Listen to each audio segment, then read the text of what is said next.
지난 시간에 우리가 이제 어떻게 하면 변화가 될 것인가, 그리고 어떻게 하면 새 사람을 입을 수 있는가 하는 것을 이제 살펴봤습니다.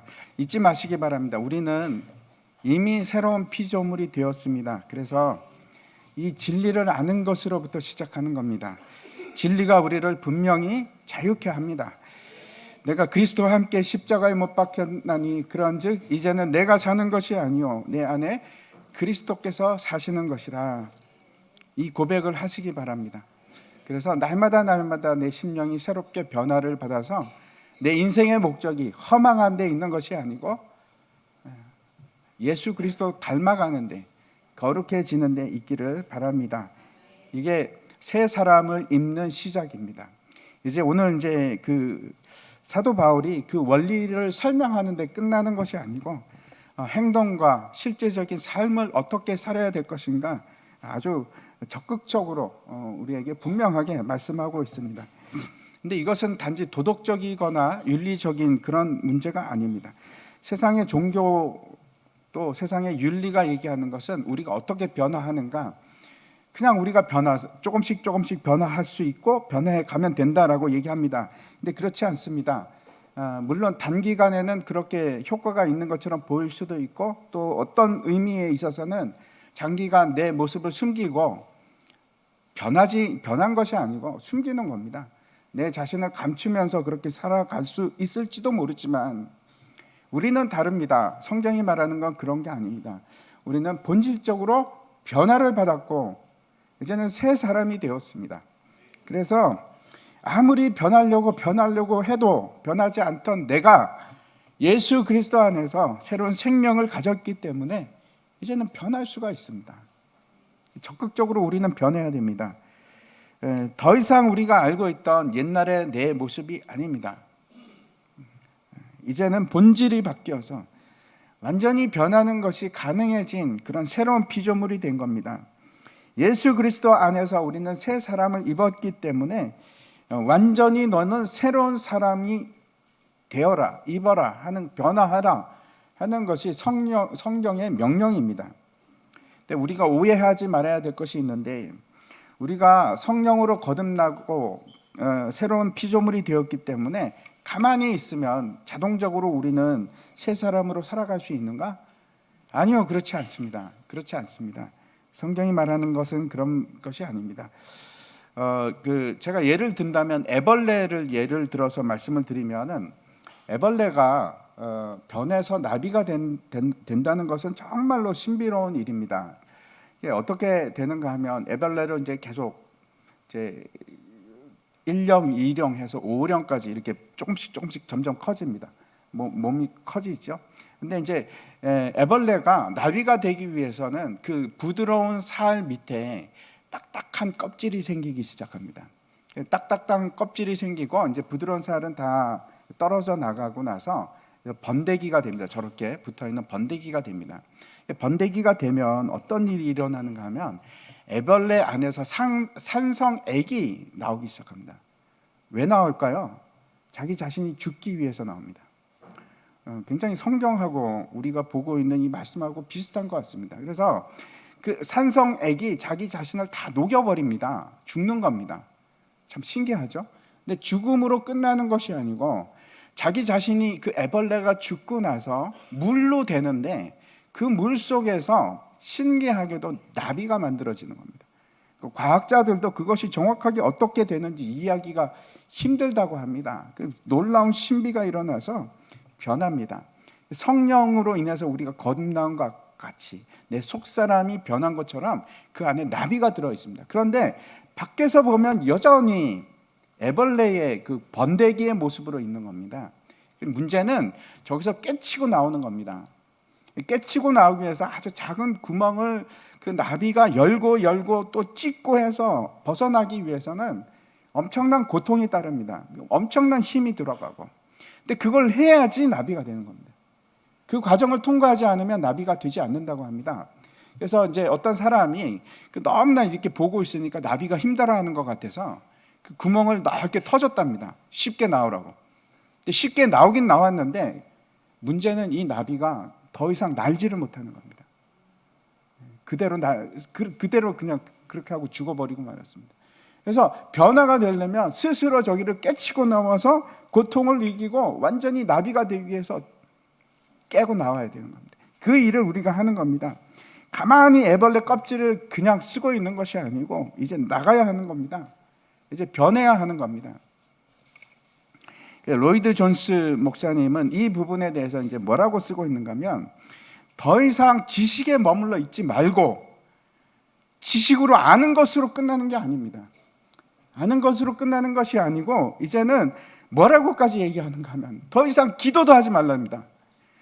주님 나를 변화시켜 주시옵소서. 주님 나를 변화시켜서 거짓말 안 하게 하시고 더 이상 도둑질도 하지 말게 하시고, 그러지 말고 기도하지 말고 거짓말 하지 마라. 더 이상 더러운 말도 하지 말고 도둑질도 하지 말라. 그렇게 아주 강하게 얘기하는 것을 제가 책에서 읽었습니다. 진리라고 하는 것은 말로 만족되는 것이 아닙니다. 아는 것으로 만족되는 것이 아니고, 진리는 어떨 때 드러나기 시작, 빛을 발하기 시작하면 적용이 될 때, 내 머릿속에 있는 것이 진리가 아니고 그것이 삶 속에서 드러날 때. 그래서 여러분, 이 진리는, 우리 삶은 직장에서나 가정에서나 내가 진리 안에 있는 것이 드러나기 시작해야 됩니다. 우리가 가지고 있는 진리는 세상 사람들이 가지고 있는 거하고 비할 바가 아닙니다. 우리가 가지고 있는 진리는 잠깐 있다가 사라지는 그런 것이 아니고 영원하고 너무나 놀랍고 너무나 아름답고 너무나 귀한 것이고 너무나 대단한 것입니다. 숨길 필요도 없고 숨길 수도 없고, 등불을 등경 위에 두는 것이지 저 바닥에 두는 것이 아닙니다. 그래서 그리스도인의 삶이라는 것은 개념이나 관념 속에 있는 것이 아닙니다. 그런 것이 아니고 삶입니다. 삶. 복음의 삶입니다. 그리고 진리는 그것이 가능케 합니다.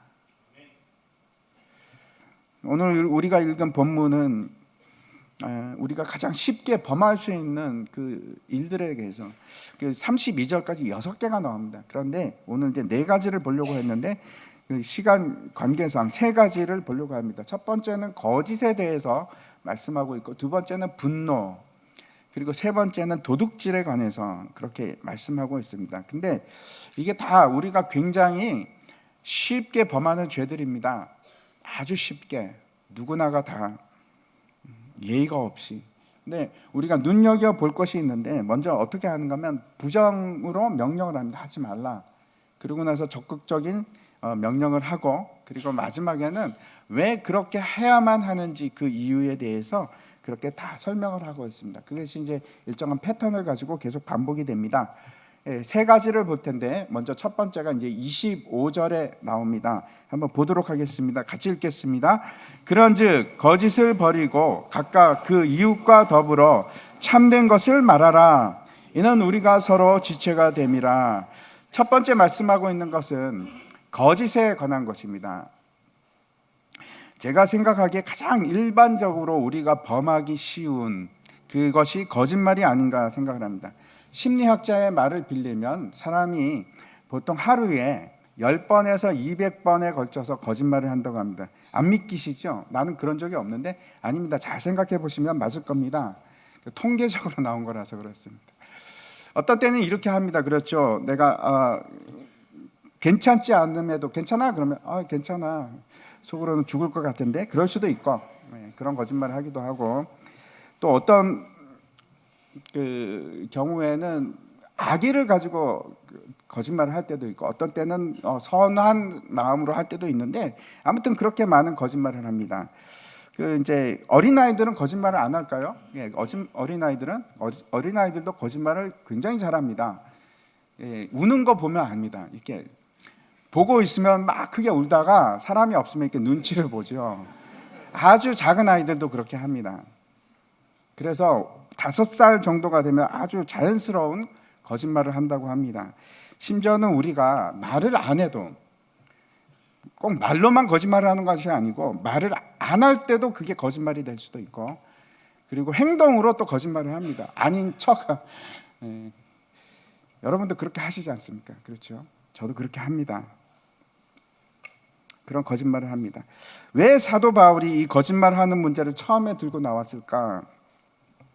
물론 가장 일반적으로 범하는 것이기 때문일 수도 있는데 이것이 가장 중요한 문제이기 때문에 또 그렇습니다. 그리스도인이 가장 중요한 특징 중에 하나가 뭔가? 진리입니다. 진리 위에 서는 것입니다. 우리가 지금까지 계속 보았던 것 같이 복음은 진리입니다. 세상 사람들이 가지고 있지 않은 진리입니다. 세상 사람들이 가지고 있는 거 한번 생각해 보십시오. 진리가 있습니까? 다시 말씀드립니다. 진리는 예수 그리스도 외에는 없습니다. 어떠한 것도 진리가 될 수가 없습니다. 예수만이 진리입니다. 그래서 세상 사람들은 그 진리를 가지고 있지 않습니다. 그게 뭔지도 모릅니다. 그 안에는 진리가 없습니다. 그래서 뭐라고 얘기를 하느냐? 거짓을 버리라, 그렇게 얘기합니다. 거짓과 진리는 함께 할 수가 없습니다. 마치 빛과 어둠이 동시에 존재할 수 없는 것 같이 거짓과 진리는 함께 할 수가 없습니다. 요한 1서에서 이렇게 얘기합니다. 우리가 그에게서 듣고 너에게 전하는 소식은 이것이니 곧 하나님은 빛이시라 그에게는 어둠이 조금도 없으시다는 것이니라. 만일 우리가 하나님과 사귐이 있다 하고 어둠에 행하면 거짓말을 하고 진리를 행하지 아니함 이거니와. 하나님은 전능하시기 때문에 모든 것을 다 할 수 있습니다. 그렇죠? 아멘이십니까? 못하는 것도 있겠죠? 어떤 걸 못하실까요? 거짓말을 못하십니다. 하나님 거짓말을 못하십니다. 하나님은 빛이시고 그 안에 어둠이 조금도 없으시는데 회전하는 그림자도 없으십니다. 조금도 없으십니다. 근데 만약에 우리가 하나님과 사귐이 있다 이렇게 얘기하면서 그래서 하나님과 나는 교제하고 있고 하나님과 동행하고 있다라고 하면서 내가 어둠에 있다면, 내가 거짓 위에 있다면 그거는 맞지 않다, 모순이다 이렇게 말씀하고 있는 겁니다. 다시 말씀드립니다. 내가 하나님을 믿는 사람이고 성령이 내 안에 있다 하면서 내가 거짓말을 계속해서 끊임없이 한다, 그럴 수는 없습니다. 거짓 위에 서 있을 수가 없습니다. 어둠 위에 계속 있을 수가 없습니다. 사탄이 이제 에덴 동산에서 하와에게 뭐라고 얘기하는가 하면 하나님이 이 모든 동산에 있는 그 나무의 열매들을 다 못 먹게 하더냐? 하와가 그러죠. 아니 그게 아니고 동산 가운데 있는 나무 열매는 먹지도 말고 만지지도 말라고 했다. 또 그러죠. 그랬더니 이제 그 사탄이 뭐라고 합니까? 먹으면 죽으리라 했다. 그랬더니 너희가 정령 죽지 않으려. 너희는 절대 안 죽어. 하나님이 너에게 선한 척하고 하나님은 너희를 사랑하는 것처럼 하지만 사실은 말이야, 잘 생각해봐. 하나님은 너희를 이용하고 있어. 너희는 이용당하는 거야. 하나님께서 너희가 열매를 먹고 하나님처럼 될까 봐 지금 너희를 속이고 있어 라고 거짓말을 합니다. 이게 사탄이 인류에게 했던 최초의 거짓말입니다. 그리고 그 방법은 여러분 변하지 않습니다. 지금도 똑같은 거짓말을 수시로 우리에게 하고 있습니다. 우리를 유혹을 하는데 어떤 겁니까? 너도 하나님같이 될 수 있어. 이용당하지 마. 하나님처럼 될 수 있어 라고 거짓말을 합니다. 그래서 마귀를 뭐라고 합니까? 요한복음에서는 거짓의 아비라고 하고 우리를 멸망시키는 파괴자라고 말씀하고 있습니다. 다윗 왕이 그 밧세바를 보고 그렇죠, 간음을 합니다. 간음을 하는데 그 거짓말이라는 게 얼마나 파괴적이고 그 다음에 계속해서 거짓이 거짓을 낳게 하는지 보여주는 아주 좋은 예가 다윗 왕인데 그 밧세바를 보고 너무 반해갖고 한눈에 반해서 간음을 하지 않습니까? 근데 그걸 감추려고 합니다. 첫 번째 했던 것이 뭔가 하면 정결례를 합니다. 누구를 속이려고 그러는 겁니까? 하나님을 속이려고 합니다. 그리고 나서 그 밧세바한테 비밀 연락이 왔습니다. 큰일 났어요. 제가 임신했어요. 그래서 어떻게 합니까? 우리아를, 전장에 나가 있는 우리아를 부릅니다. 우리아의 아내였던 밧세바니까 우리아를 불러서 그 충성스러운 우리아에게 그럽니다. 너 휴가 줄 테니까 집에 가서 자. 아내랑 동침하라는 얘기죠. 근데 그 우직하고 충성스러운 우리아가 집으로 안 갑니다. 전쟁 중에 어떻게 내가 집에 가겠습니까? 그리고 자기 부하들과 함께 문 앞에서 수경을 합니다. 그 장막을 치고. 그래서 이제 그 속이 타지요. 다윗이 저런 놈이 다 있나? 그러면서 속이 타서 어떻게 합니까? 우리아를 전쟁터에서 제일 앞에 세우고 뒤에 사람들을 물러가게 합니다. 죽이려고.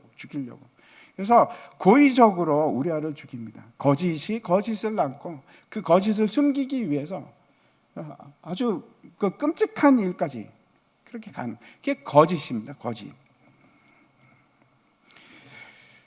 점점 확대되어 가는 것이 거짓말의 특성 중에 하나입니다. 왜 우리가 거짓말을 할까요? 우리가 일반적으로 새로운 사람을 만나면 10분 안에 3번의 거짓말을 한답니다. 3번의 거짓말을 한답니다. 이유가 뭘까요?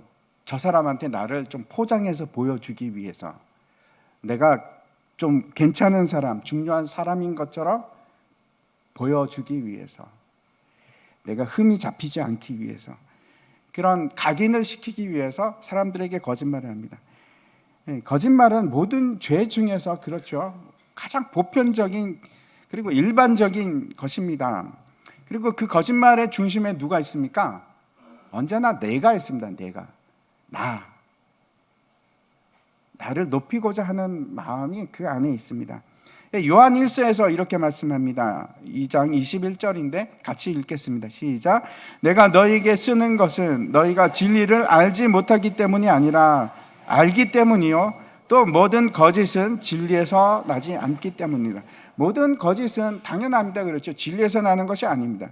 내가 만약에 거짓말을 하는 것은 내가 그때 진리 위에 있지 않기 때문에 그런 겁니다. 사회적으로도 그렇습니다. 제가 이제 중동에 있을 때, 이란에 갔을 때 처음 느낀 것 중에 하나가, 이 무슬림들은, 나 가기 전에는 그렇게 생각 안 했는데, 무슬림들이 굉장히 거짓말을 참 잘합니다. 진리 안에 없어서 그렇습니다. 진리 안에 없어서. 무슬림만 그런 것이 아니고 다른 종교들 다 마찬가지입니다. 한번 생각해 보십시오. 그렇지 않은 나라가 있는지, 종교에 그 매몰되어 있는 그 민족들을 한번 보십시오. 진리 안에 있지 않으면 너무나 거짓말이 쉽게 나옵니다. 그런데 기독교 사회로 갈수록 거짓말이 허용이 잘 안 됩니다. 제가 이제 미국에 갔을 때도 참 놀랬던 게, 이 사람들은 정말 정직한 거를 굉장히 높은 우선 가치로 치는구나 하는 것을 제가 굉장히 많이 느꼈습니다. 정직하지 않으면 완전히 사람이 이상한 사람이 돼버리고 맙니다. 사도 바울이 25절에서 이렇게 얘기를 하고 있습니다. 다시 한번 읽겠습니다. 시작. 그런즉 거짓을 버리고 각각 그 이웃과 더불어 참된 것을 말하라. 이는 우리가 서로 지체가 됨이라. 참 이상하죠. 우리가 거짓을 버리고 참된 것을 말해야 하는 이유에 대해서 뭐라고 합니까? 우리가 서로 지체가 되었기 때문에. 왜 그렇게 얘기할까요? 우리는 따로따로 존재하는, 더 이상 따로따로 존재하는 그런 사람들이 아닙니다. 함께 그리스도의 몸된 교회를 이루는 지체가 된 겁니다. 그래서 지체가 됐다는 것은 같이 세워나가는 것인데, 내가 만약에 진리가 아니고 거짓말을 하는 자라면, 그래서 신뢰를 줄 수 없으면 저 사람과 내가 어떻게 연결이 되겠습니까? 내가 저 사람을 어떻게 세우고 저 사람이 나를 어떻게 믿고 세울 수가 있겠습니까? 모든 관계가 다 끊어집니다. 거짓말을 한번 해보십시오.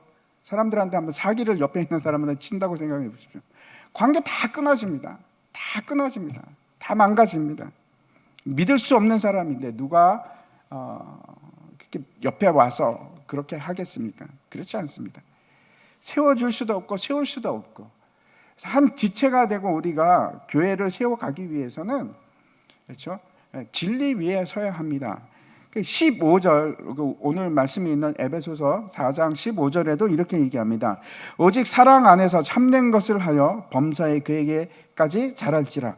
그는 머리니 곧 그리스도라. 바꿔서 말씀을 드리면, 서로 사랑하고 참되지 않으면 뭐가 안 되는 겁니까? 그리스도께 자라는 것이 안 됩니다. 진리에 있지 않으면 잘할 수도 없고, 진리에 있지 않으면 우리가 교회를 세워갈 수도 없는 겁니다. 이것이 두 가지 문제입니다. 그리스도의 장성한 분량까지 자라기 위해서 반드시 우리는 어디 위에 서야 되는가? 진리 위에 서야 됩니다. 그리고 그 진리 위에 설 때 그리스도의 몸된 교회를 우리가 세울 수 있는 겁니다.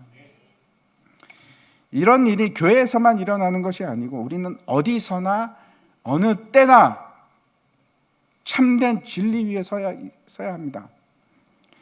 그래서 거짓말 하시면 안 됩니다. 예수 믿는데 거짓말 하시면 안 됩니다. 제가 통계를 보니까 미국에서 그 회사들도 그 회계를 하는 데 있어서 무려 7%, 총 금액의 7%를 분식 회계를 해서 세금을 안 내려고 포탈을 하기 위해서 그렇게 한다고 합니다. 근데 예수 믿는 사람은 세금 내십시오. 거짓을 해서 이익을 보는 것은 아주 잠깐입니다. 근데 진리 위에 있으면 하나님께서 높여주십니다. 사람들도 우리를 높여줍니다. 시간이 걸릴 수 있죠. 근데 누가 더 센가? 진리가 더 셉니다. 바로 눈앞에만 보는 것이 아니고 멀리까지 보십시오. 우리에게는 목표가 내가 무언가 이익을 남기는데 우리의 목표가 이제는 있지 않습니다. 옛사람이나 그런 것이고 새사람은 거기에 목표가 있지 않습니다. 우리의 목표는 뭔가 하면 예수 그리스도의 장성한 분량까지 자라나는 데 있습니다. 우리의 목표는 거룩한 데 있습니다. 그래서 진리 위에 서셔야 됩니다. 이제는 거짓말 하시면 안 되는 겁니다. 흘려듣지 마십시오. 예수 믿으면서 거짓말하는 것은 지극히 잘못된 겁니다.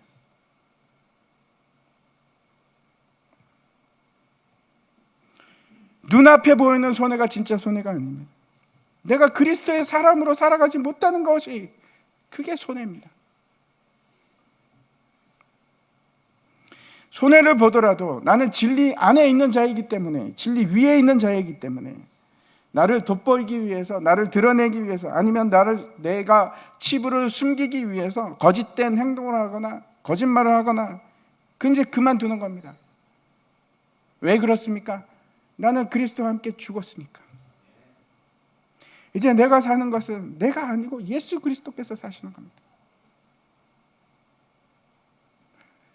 그래서 정직하셔야 됩니다.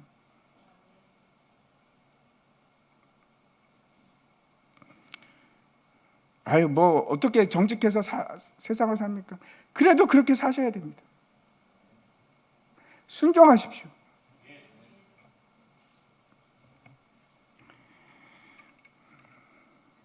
그래서 내가 그리스도께까지 장성한 분량까지 자랄 수 있는 것이고 교회를 교회답게 만들어 갈 수 있는 겁니다. 우리가 교회입니다. 우리가. 두 번째 보겠습니다. 26절 보시기 바랍니다. 26절 보면 같이 읽겠습니다. 시작. 분을 내어도 죄를 짓지 말며 해가 지도록 분을 품지 말고.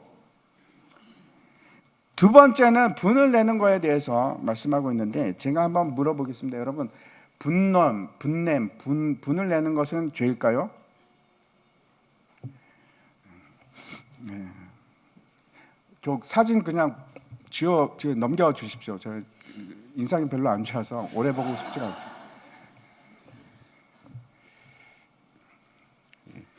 일부러 지웠는데 다시 이렇게 계속 보여주셔서 예. 그냥 넘겨주시면 되겠습니다. 예, 분을 내어도 죄를 짓지 말며 해가 지도록 분을 품지 말고. 먼저 제가 이제 말씀드리고 싶은 것은 사도 바울이 분냄에 대해서 분을 내지 말라 이렇게 얘기하는 것은 아닙니다. 분을 내지 말라 하는 것은 아니고 우리가 분을 내는 것이 분내는 것 자체는 그걸 죄라고 할 수 없습니다. 뭐 상황에 따라 틀리지만 분이 폭발해서 그렇죠. 죄를 행하거나 아니면 내 마음에 분을 품고 증오하는 마음이 생기기 시작하면 그건 죄가 분명합니다. 마가복음에 보면 예수님께서 분노하시는 장면이 나오는데 3장 5절에 이렇게 되어 있습니다. 그들의 마음이 완악함을 탄식하사 노하심으로 그들을 불러내시고 그 사람에게 이르시되 내 손을 내밀라 하시니 그가 내밀매 그 손이 회복되었더라. 여기서 노하셨다 하는 표현은 어떤 뜻인가 하면 분노하셨다 하는 뜻입니다. 여기뿐만 아니고 예수님께서 분노하는 장면이 나오죠. 성전에 들어갔는데 사람들이 성전을 장사의 소굴로 만들었습니다. 강도의 소굴로 만들었습니다. 그래서 예수님께서 노끈을 가지고 채찍을 만들어갖고 막 치면서 다 쫓아내셨습니다.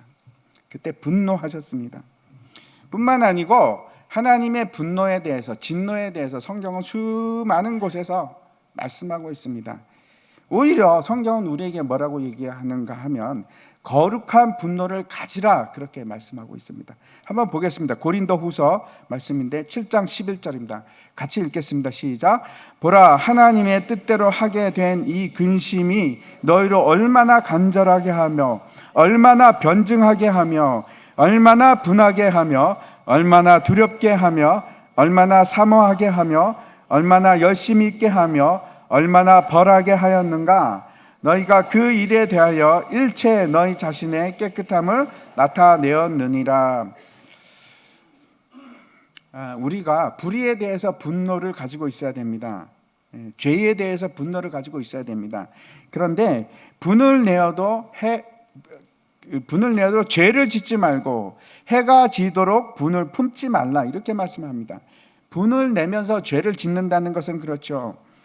때로는 분이 폭발해서 행동으로 나갑니다. 그렇죠? 주먹이 나갈 수도 있고, 아니면은 입에서 저주가 나가거나, 아니면은 분 때문에 내 자신을 파괴하는 그런 행동이 나올 수 있습니다. 그건 죄입니다. 그러지 말라는 겁니다. 분명히 우리가 죄는 미워해야 합니다. 그런데 죄인은 미워하면 안 됩니다. 죄는 미워하십시오. 근데 그 사람은 미워하시면 안 됩니다. 사랑해야 됩니다. 긍휼히 여겨야 하고 우리가 받아들여야 될 존재입니다. 우리가 완전히 거룩한 분노를 드러내는 것도 쉽지 않고, 의의 때문에 분개하는 그런 일은 쉽지 않은데, 또 이런 분노가 있습니다. 내 개인이 멸시를 받아서 내가 모멸감을 느끼기 때문에, 때로는 내가 내 이익을 손해봤을 때, 그럴 때도 분노합니다. 근데 그거는 거룩한 분노가 아닙니다. 그렇죠? 그렇게 분노가 났을 때, 그럴 때 화를 낸다고 할지라도 뭐라고 하는가? 해가 지도록 분을 품지 말라 그럽니다. 해가 진다는 것은 무슨 뜻일까요? 밤이 된다는 것이기도 하고, 성경적으로 보면 그 다음 날이기도 합니다. 그러니까 하루를 넘기지 말라. 네, 제가 다시 말씀드립니다. 밤이 되도록 분을 품으시면 안 됩니다. 마태복음에 이렇게 얘기합니다. 5장 22절인데 나는 너에게 이르노니 형제에게 노하는 자마다 심판을 받게 되고 형제를 대하여 나가라 하는 자는 공회에 잡혀가게 되고 미련한 놈이라 하는 자는 지옥불에 들어가게 되리라. 예수님께서 형제에게 분노하고 노하는 자마다 뭐라고 합니까? 심판을 당할 것이다. 그리고 그 뒤에 무슨 말씀을 하는가 하면, 예배하러 갔다가 예물을 하나님께 제단에 바치려고 하러 가다가 형제와 원망하는 일이, 받을 만한 일이 있거든 어떻게 하라고 합니까? 그거 그냥 놔두고 급히 가서 먼저 그 형제와 화해해라. 화해하고 다시 와서 하나님께 예물을 드리라, 그렇게 말씀을 합니다. 만약에 그 분노의 불길을 끄지 않으면 결국은 그 분노가 퍼지기 시작해서 나를 파괴하기 시작하고 그 상대방을 파괴하기 시작하고, 또 뭘 파괴하기 시작하냐면 하나님과의 관계가 파괴되기 시작합니다. 왜 분을 내어도 해가 지도록 분을 품지 말아야 하는가? 거기에 대해서 27절에 말씀을 합니다. 뭐라고 합니까? 마귀에게 틈을 주지 말라. 마귀에게 틈을 주지 말기 위해서, 틈을 안 주기 위해서.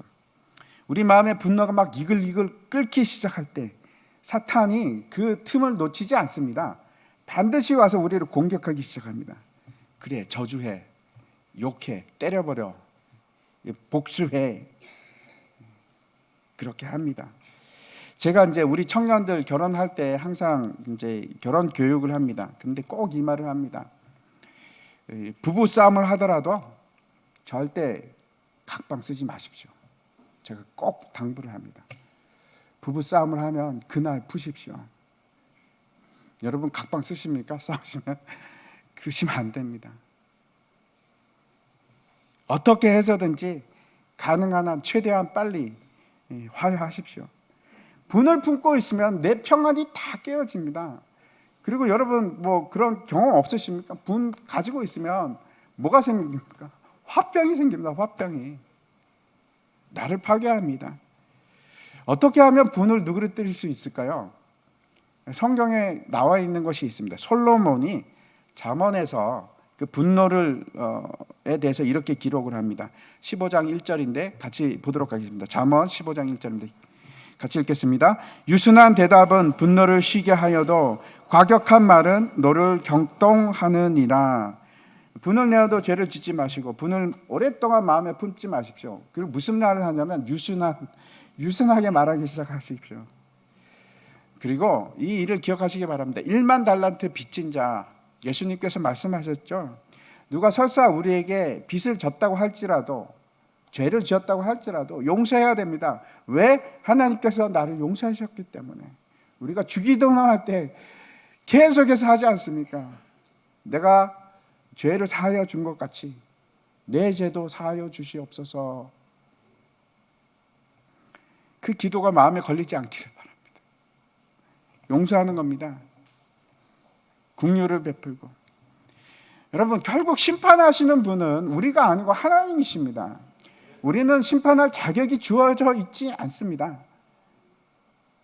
우리가 할 수 있는 것은 용서하는 것이고, 그 심판은 잘잘못은 하나님께서 결국은 하십니다. 하나님께 미루십시오. 우리의 일이 아닙니다. 우리의 일이 아닙니다. 이제 세 번째 보도록 하겠습니다. 세 번째 28절 말씀 한번 보시기 바랍니다. 같이 읽겠습니다. 시작. 도둑질하는 자는 다시 도둑질하지 말고 돌이켜 가난한 자에게 구제할 수 있도록 자기 손으로 수고하여 선한 일을 하라. 세 번째 얘기하는 것이 도둑질입니다. 야, 도둑질은 나는 자신 있어, 이렇게 말씀하시는 분이 계실지도 모르겠습니다. 근데 이 도둑질은 그렇죠. 10계명 중에 하나이고 뿐만 아니라 사도 바울이 고린도전서에서 이렇게 말씀을 하고 있습니다. 보여주십시오. 고린도전서 같이 읽겠습니다. 불의한 자가 하나님의 나라를 유업으로 받지 못할 줄을 알지 못하느냐. 미혹을 받지 말라. 음행하는 자나 우상 숭배하는 자나 간음하는 자나 탐색하는 자나 남색하는 자나 도적이나 탐욕을 부리는 자나 술 취하는 자나 모욕하는 자나 속여 빼앗는 자들은 하나님의 나라를 유업으로 받지 못하리라. 굉장히 무서운 말씀입니다. 여러분 잘 보십시오. 저게 뭐가 나에게 걸리는 게 뭐가 있는지. 불의한 자, 간음하는 자뿐만 하나님의 유업을 받지 못하는 것이 아니고 뭐라고 합니까? 도적도 하나님의 나라를 유업으로 받지 못한다, 이렇게 얘기합니다. 근데 이거는 진행형입니다. 그러니까 한 번 하고 그러는 것이 아니고 하고 또 하고 계속해서 도둑질을 하는 것. 저는 괜찮습니다 라고 생각하실지 모르겠는데 우리는 물건만 생각하는데 그렇지 않습니다. 내가 남의 시간을 훔칠 수도 있고 남의 아이디어를 훔칠 수도 있고 남의 명성을 훔칠 수도 있습니다. 다 도둑질입니다. 이런 것은 그렇고 아닌 것은 아니고 이런 거 없습니다. 예를 들어서 이제 제가 그 선교지에 있을 때 우리 팀에 있는 외국 분들은 굉장히 철저합니다. 그 도덕한. 그래서 뭐 예를 들어 소프트웨어도 그렇고 굉장히 조심을 합니다. 굉장히 조심을 합니다. 우리는 그렇지 않죠. 우리는 좀 여유가 있는데 그렇지 않습니다. 예를 들어 이런 것도 있습니다. 직장에서 내가 10시간씩 일하기로 했습니다. 그런데 10시간이 아니라 한 2시간은 내가 빈둥거리고 놀았다. 그럼 시간을 도둑질한 겁니다, 여러분.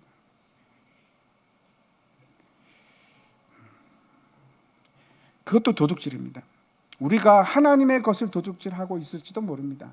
하나님께 바쳐야 될 것을 안 바치고 있으면 그것도 도둑질입니다. 여러분, 도둑질 중에서 가장 심한 도둑질이 뭔지 아십니까?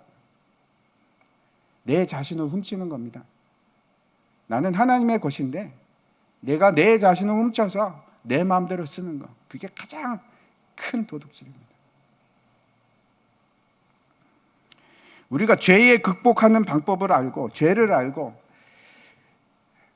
그래서 그 죄를 미워하는 것이, 역겨워서 더 이상 하지 않는 것이, 그게 성경에서 얘기하고 있는 죄를 이기는 방법입니다.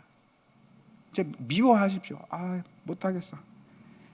죄의 근원이 무엇인가? 근본이 뭔가 하면 하나님께로 향하지 않는, 못하게 하는 모든 것입니다. 하나님께서로부터 떠나 있는 모든 것입니다. 모든 것이 다 죄입니다. 도둑질을 왜 할까요? 탐욕 때문에, 사랑하는 마음 때문에. 하나님께서 내게 주신 것을 만족하고 감사해야 하는 것이 아니고, 모자라고 내가 가지지 못한 것을, 그것을 사랑하고, 그것이 도둑질입니다. 그런 것은 여러분 다 하나님께로부터 온 것이 아니고 세상으로부터 온 것입니다. 다시 28절을 보면 이렇게 얘기합니다. 도둑질하는 자는 다시 도둑질하지 말고 돌이켜 가난한 자에게 구제할 수 있도록 자기 손으로 수고하여 선한 일을 하라. 도둑질하지 말고 선한 일을 하라. 왜? 가난한 자를 구제할 수 있도록, 이렇게 말씀하고 있습니다. 도둑질을 하지 말고 우리가 해야 할 것은 뭔가 하면 내 손으로 수고해서 선한 일을 하는 겁니다. 많은 사람들이 일하지 않고 쉽게 소득을 얻으려고 합니다. 그런데 그렇게 쉽게 소득을 얻은 것은 금방 사라집니다. 여러분도 경험이 있으시죠? 순식간에 사라집니다. 그런 것들은 오래가지 못합니다. 내 손으로 땀 흘려 번 것이, 그것이 가치가 있습니다. 그거 결코 많은 것에 가치가 있는 것이 아니고, 결코 차고 넘치는 그것에 가치가 있는 것이 아니라, 내가 수고해서 번 것으로 사람을 돕고 이롭게 하고 구제하는 것, 사랑하는 것, 여러분 그것보다 가치 있는 것이 없습니다. 내가 많이 모으면 그것이 행복할까요? 내 욕심을 채우는 것으로는 절대로 우리가 만족할 수 있는 방법은 없습니다. 내 욕심을 채우는 것은, 그리고 또 문제가 뭐냐면 다른 사람과 연합을 불가능하게 합니다. 누가 연합을 하겠습니까? 저 사람이 자기 욕심만 채우려고 하는 사람인데. 그렇지 않겠습니까? 여기서 수고하라 하는 말은 땀 흘리고 피곤할 때까지 일하라, 그런 뜻입니다. 땀 흘리고 피곤할 때까지. 그것이 성경에서 얘기하는 말입니다. 십계명에도 똑같이 얘기합니다. 6일은, 안식일은 하나님의 거룩한 날이니 그날은 쉬는 날이지만 6일 동안 최선을 다해서 열심히 일하라, 그렇게 얘기합니다. 그렇게 말씀하고 있습니다. 사도행전 20장에 이렇게 말씀합니다. 같이 읽겠습니다. 시작. 범사에 여러분에게 모범을 보여준 바와 같이 수고하여 약한 사람들을 돕고 또 주 예수께서 친히 말씀하신 바 주는 것이 받는 것보다 복이 있다 하심을 기억하여야 할지니라. 주는 것이 받는 것보다 훨씬 더 복됩니다. 선물 줄 때가 기쁘지 받을 때가 기쁘십니까? 줄 때가 훨씬 더 기쁩니다. 그게 진리입니다. 이제 제가 말씀을 마치려고 하는데, 예수를 믿는다는 것은 이대로 좋습니다, 옳습니다 그러고 사는 게 아닙니다. 내 삶이 변하는 겁니다. 내가 죄를 짓던 그 본성에서 떠나서 자유함을 누리는 겁니다. 이전에는 할 수 없었던 그런 일들이 가능해지는 게, 그게 예수 믿는 겁니다. 새 사람이 되고 죄에서 자유케 되어서.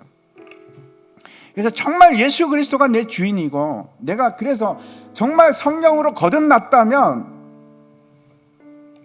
죄에서 자유케 됩니다. 그리고 이런 일이 가능해집니다. 흘려드시 마십시오. 이거는 우리가 하셔야 합니다. 여러분, 그래서 훈련이 필요합니다. 훈련이 끊임없이 이 일을 여러분 훈련하는 겁니다. 안 되지요. 또 그걸 뚫고 나가는 겁니다. 뚫고 나가고 뚫고 결국은 나비가 될 겁니다. 완전히 변해서 나비로 바뀔 겁니다. 손해를 보더라도 거짓말하지 마십시오.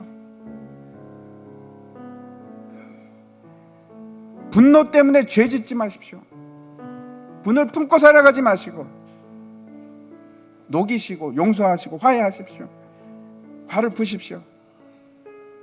남의 거 훔치지 마십시오. 시간도 훔치지 마시고 그 사람의 명예도 훔치지 마시고. 우리는 더 이상 그런 사람들이 아닙니다. 우리는 어떤 사람인가 하면 내가 열심히 수고해서 애써서 그것으로 다른 사람들을 돕는 그런 일을 하는 사람으로 바뀌는 겁니다. 내가 아무리 약하고 내가 아무리 가진 것이 없어도 나보다 못한 사람이 있습니다. 그 사람은 나는 돕는 겁니다. 이제 한 단계 올라갔으면 좋겠습니다. 이 말씀은 우리가 더 높은 곳을 향해서 나아가는 것입니다. 이 말씀을 무시하지 마십시오. 거짓말하지 말라는 말씀 무시하지 마시고 화를 품지 말라는 거 무시하시면 안 됩니다. 우리는 그런 사람입니다. 이제 진리 안에 있는 사람들입니다. 포기하지 마십시오. 결국은 애벌레가 터지고 나오듯이 그렇게 우리는 나가는 사람들입니다. 반드시 그렇게 됩니다. 2020년에는 여러분 우리가 성숙해졌으면 좋겠습니다. 거룩해졌으면 좋겠습니다. 이 일들이 지극히 당연한 일이 됐으면 좋겠습니다. 이제는 더 이상 추한 일 그냥 버리십시오. 우리는 예수님의 사람들입니다. 예수님께서 우리를 피로 깨끗하게 하셨고 우리는 새로운 피조물이 된 것입니다.